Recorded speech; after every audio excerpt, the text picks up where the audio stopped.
नमस्कार दोस्तों, सफलता एकेडमी चैनल लखनऊ में आप सभी का स्वागत है। मैं आज आपको समास के बारे में पढ़ाने जा रहा हूँ। सीटीईटी का एग्ज़ाम होने वाला है। मैं 15 लेक्चर में पूरे सीटीईटी के कोर्स को कवर करूँगा। 15 लेक्चर में ही आपका पूरा सीटीईटी क्वालिफाई हो जाएगा। 15 लेक्चर मात्र। सबसे पहले हम लोग समास की बात करेंगे। पेपर में हमें बहुत ज़्यादा कुछ नहीं पढ़ना है, कैसे क्वेश्चन को देखें और तुरंत ही जान जाएं कि ये कौन सा समास है।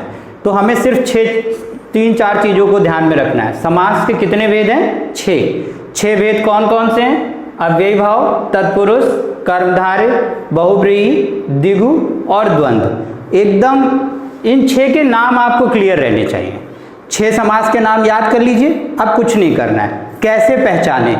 द्वंद्व समास को पहचानने का तरीका क्या है? द्वंद्व समास को पहचानने का तरीका है कि जब 2 शब्दों के बीच में और या डैश, कोई भी 2 शब्दों के बीच में और या डैश, इन तीनों में से कुछ आ जाए तो आप समझ जाइए कि ये क्या है? द्वंद्व समास है। जैसे माता और पिता, चाचा और चाची, दादा या दादी, या माता पिता के बीच में डैश लग जाए, बस हो गया काम। पेपर में अगर इतना आपके दिमाग में सेट है तो आपको द्वंद्व समास के बारे में रट्टा मारने की कोई आवश्यकता नहीं है।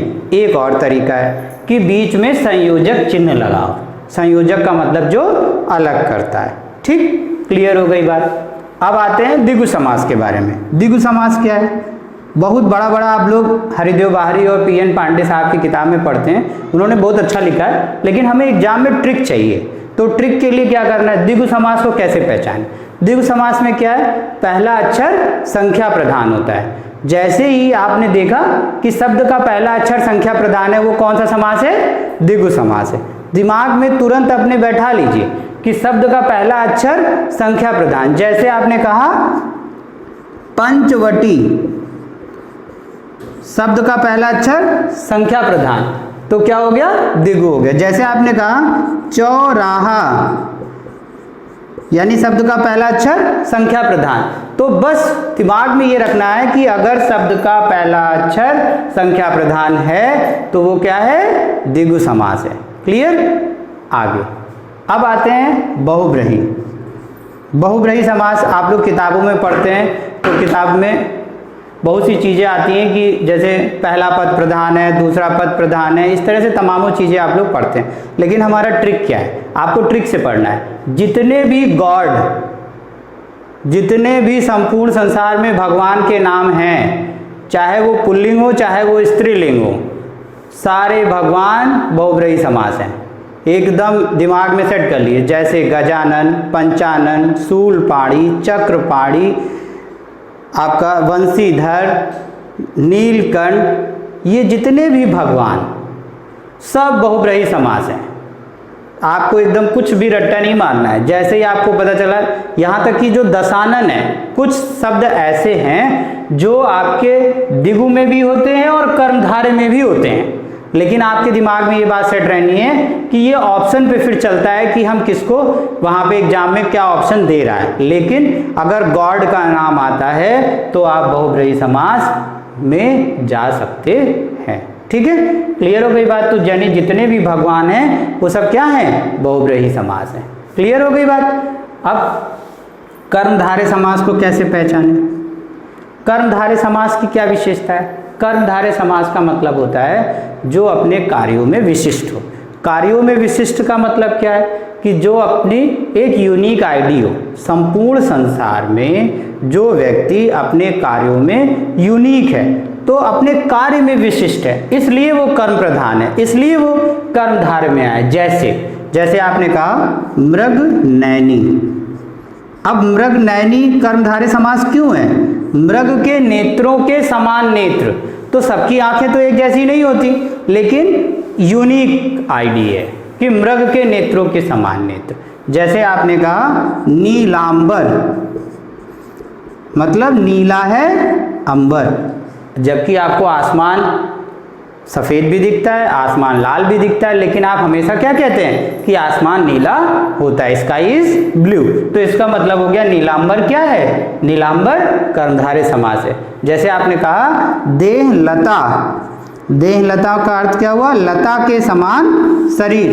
तो लता के समान शरीर, तो ये क्या है? अपने कार्यों में विशिष्ट है। मतलब ऐसी आईडी सबका शरीर एक जैसा नहीं होता। तो क्लियर हो गई बात।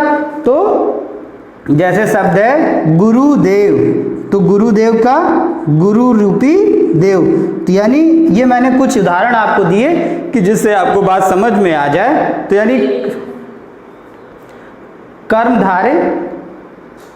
कर्मधारय समास में जो अपने कार्यों में विशिष्ट हो उसे हम लोग जो है कर्मधारय समास के अंतर्गत रखते हैं।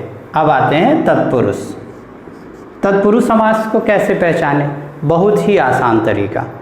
तत्पुरुष समास में जो डिफिनीशन है उसको कहा जाता है इसमें दूसरा पद प्रधान होता है। लेकिन हम आपको ट्रिक में बताएं, जहां कारक चिन्हों का प्रयोग हो, कारक चिन्ह आए, कारक चिन्ह का मतलब ने, को, से, के लिए, कारक चिन्ह जहां पर आएगा वो सब क्या है? वहां पर तत्पुरुष समास हो जाएगा। कैसे? जैसे आपने कहा रसोई घर, अब शब्द मिला रसोई घर। अब आप कैसे जानोगे कि ये तत्पुरुष समास है? जब आप रसोई घर का प्रोनाउंसिएशन करेंगे तो आप कहेंगे रसोई के लिए घर। तो रसोई के लिए घर आपने बोला, तो जो के लिए क्या है? कारक चिन्ह है। तो आपके दिमाग में ये बात सेट हो जाएगी कि जो रसोई घर है वो आपका क्या है? तत्पुरुष समास। जैसे आपने कहा राजकुमार, तो राजकुमार का जब आप प्रोनाउंसिएशन करते हैं तो क्या बोलते हैं? राजा का कुमार। तो यानी कि जहां पर शब्द को बोलते समय कारक चिन्हों का प्रयोग किया जाए वहां पर तत्पुरुष समास हो जाए। ठीक, क्लियर हो गई बात। अब आते हैं अव्ययी भाव। अव्ययी भाव समास को पहचानने का बहुत ही अच्छा तरीका मेरे पास है। आपको कुछ करना नहीं, किसी भी शब्द के प्रारंभ में आ, भर, हर, प्र,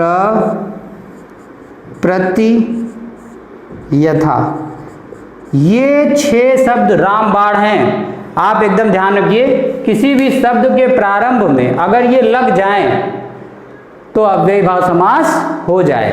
जैसे आज तक, आज कल, मतलब शब्द के शुरुआत में अगर ये लगा, जैसे भर से, भर सक, भर पेट, इस तरह के तमामों शब्द हैं। जैसे हर घड़ी, हर संभव, प्रत्येक, प्रतिपल, प्रतिक्षण, प्रतिदिन, यथा घड़ी, यथा संभव, यथाचित, यानी शब्द के प्रारंभ में अगर इनमें से कोई आ जाए तो अव्ययी भाव समास हो जाए।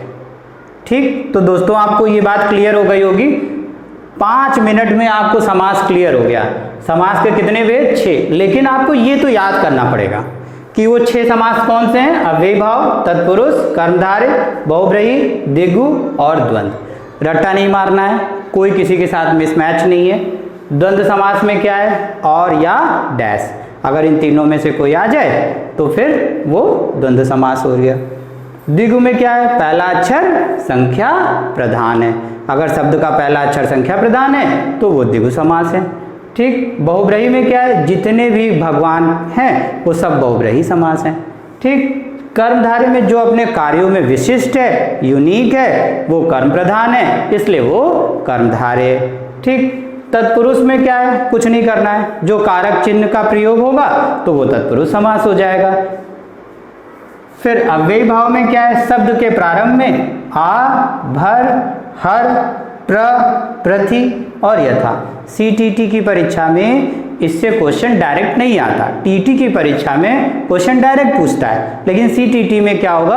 आपको एक लाइन दे देता है और उसके नीचे अंडरलाइन कर देता है। फिर वो पूछता है कि यह कौन सा समास है। इस तरह से क्वेश्चन पूछता है। जैसे सोहन अपने माता पिता के साथ बाजार गया, अब उसने माता पिता के नीचे अंडरलाइन कर दिया और वो पूछेगा कि अब ये कौन सा समास है। टेट और सीटेट के पेपर में यही एक सबसे बड़ा वो है कि आपको ये ध्यान रखना है, क्वेश्चन में आता तो है लेकिन डायरेक्ट क्वेश्चन वो नहीं पूछता है। ठीक है दोस्तों, तो आपको मेरे वीडियो के माध्यम से समास के बारे में जानकारी मिली। धन्यवाद।